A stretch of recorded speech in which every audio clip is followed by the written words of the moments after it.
Hello everyone, welcome back to the Freddy Pharkas Let's Play. Did you know that every time I start Freddy Pharkas, the volume is always insanely loud and I have to turn it down every time? Okay, now that I've got that taken care of, I think what I'm going to do is I'm going to go to the pharmacy and I'm going to fill some prescriptions. I keep wanting to say subscriptions. I'm going to fill some prescriptions over at the pharmacy just because we're in Act 1 and really that's what Act 1 is about, as you'll see. Well, I'll go in here and I'll explain the whole filling prescriptions thing as I do it. But okay, so we're back in the pharmacy. There's a couple funny things on the shelves here.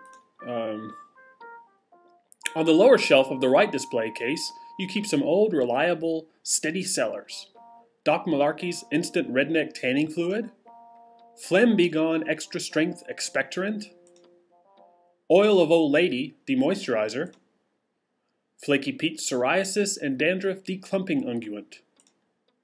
I can't believe it's a jockstrap. Testicular Support Undergarment. It lifts and separates. Ow. Okay. Skip that one quickly. D-Tainzol Saltpeter Crystals and Rabbi Johnson's Home Brie in a Box.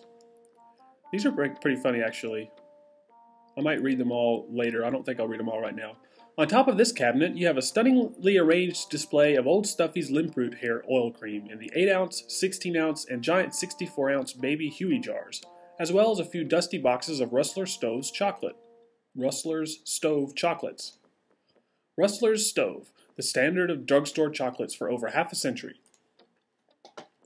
There is something interesting over here, however.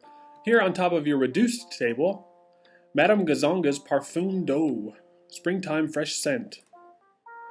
Aunt Lily's Toilette Essence Shampoo, pronounced shampoo. Frenchwoman's Bran Breath, Detoxifier. Pinkham Edible Depilatory.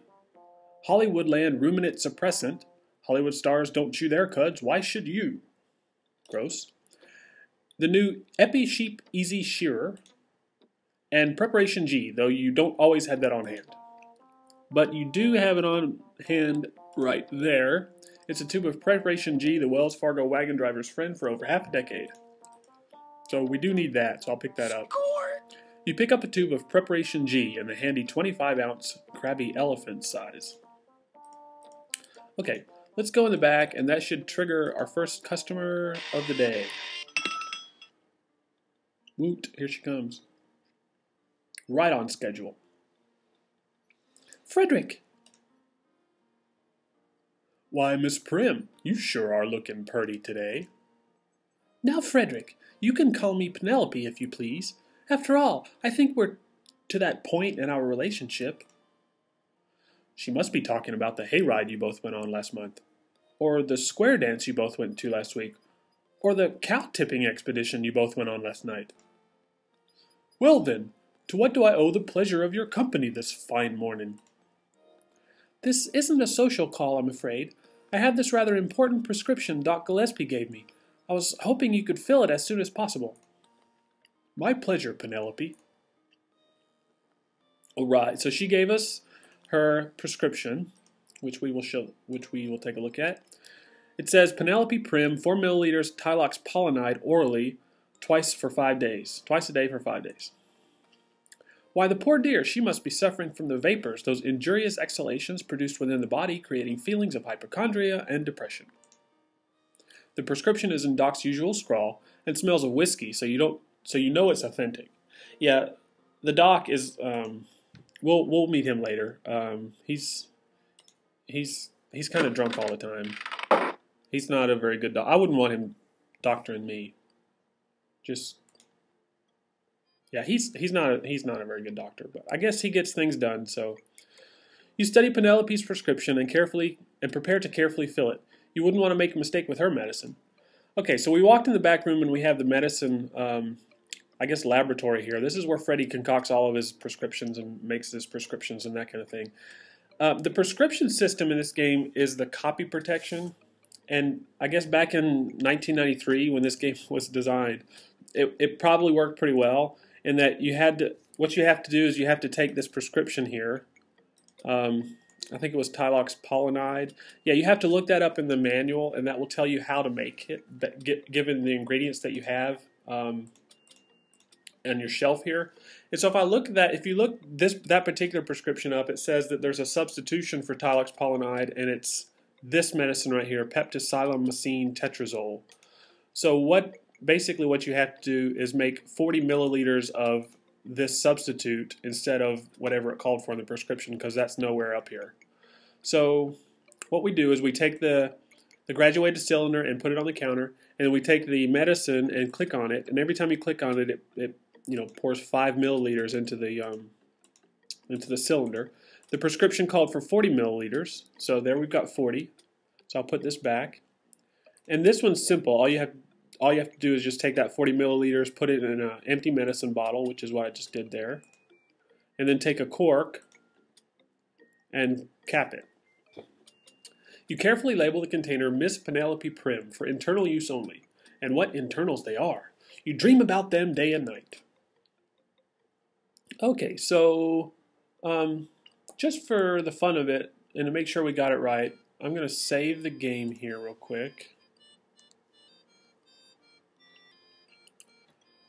Let's call it first prescription. Save.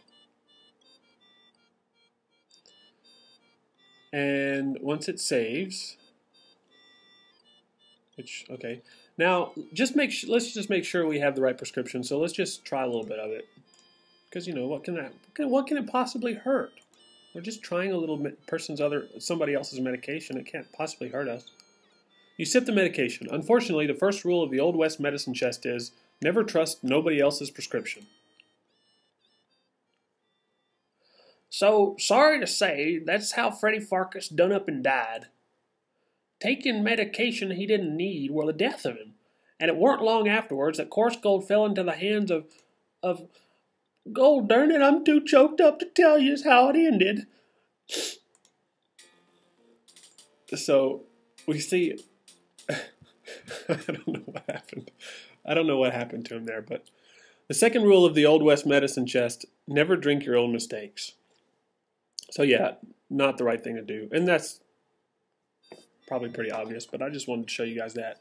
I'll be showing a few deaths as we go along. I'm not going to just run straight through. I'll die a few times. Hopefully I'll remember to save first. So we go back out now, and we give Penelope her prescription. That just doesn't work like that. Well, yeah, it does. Trust me. So we give her prescription. Thank you, Frederick. This looks perfect. You're a scholar and a gentleman. Shucks, I'm just a poor pharmacist trying to please my favorite customer. Will I see you again soon? I think that can be arranged, Frederick. See you soon. I'll be waiting. So long now, Penelope. See you, hot stuff. Unfortunately, you were so taken with Penelope's angelic presence that you forgot to charge her the 19 cents she owed you. Dang it. 19 cents. That's a whole 3 months' worth of salary for me. So here comes another customer. Good day, Freddy. Freddy Pharkas. Well, good day to you, Miss Back. What can I do for you today?